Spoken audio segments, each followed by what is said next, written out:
Union bank పేరుతో వీరమల్ల నాగరాజు అనే వ్యక్తికి వాట్సాప్ ద్వారా లింక్ పంపారు సైబర్ నేరగాళ్లు. ఆధార్ అప్డేట్ చేసుకోవాలంటూ మెసేజ్ సారాంశం. బ్యాంకు నుంచే వచ్చిందని లింక్ ఓపెన్ చేశాడు ఆ బాధితుడు. లింక్ ద్వారా వ్యక్తిగత డేటా మొత్తం సైబర్ నేరగాళ్లకిచ్చాడు. 2 దఫాలుగా అకౌంట్లో 1,00,000 మాయం చేశారు సైబర్ మోసగాళ్లు. మోసపోయారని తెలుసుకున్న బాధితుడు నాగరాజు పోలీసులకు ఫిర్యాదు చేశాడు. అవగాహన లేకుండా బ్యాంకుల నుంచి వచ్చే లింకులను ఓపెన్ చేయవద్దని కొద్ది రోజులుగా పోలీసులు హెచ్చరిస్తూనే ఉన్నా అవగాహన రాహిత్యంతో సైబర్ నేరగాళ్ల మాయలో పడుతున్నారు అమాయకులు.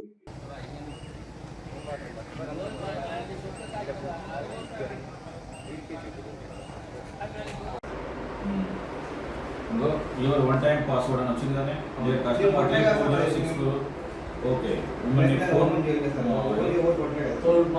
నీ phone your one time password please enter your OTP proceed thank you team వాడు కొట్టి వాడు ఓడి వాడే నీ ఫోన్ కూడా కంట్రోల్ చేయండి సార్ నువ్వు లింక్ ఓపెన్ చేసి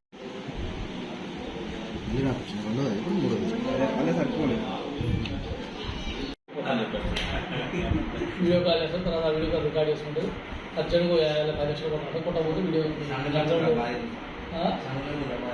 బయటికి రావట్లేదు అని చెప్పి సిగ్గుపోతాను అంతే కానీ రమేష్ ఇది తీసుకురా డీటెయిల్.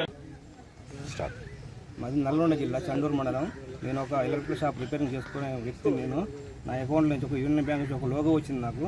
అది ఎందుకని ఓపెన్ చేసేసరికి ఒక ఆధార్ కార్డు వాసన లింక్ చేసి ఉన్నాను. దానివల్ల నా ఉన్న అకౌంట్లో ఉన్న లక్ష రూపాయలు వెళ్ళిపోయినాయి సైబర్ క్రైమ్ వాళ్ళు. నేను చండూరుకు వచ్చి ఇప్పుడు పోలీస్ స్టేషన్లో ఫిర్యాదు చేయడం జరిగింది.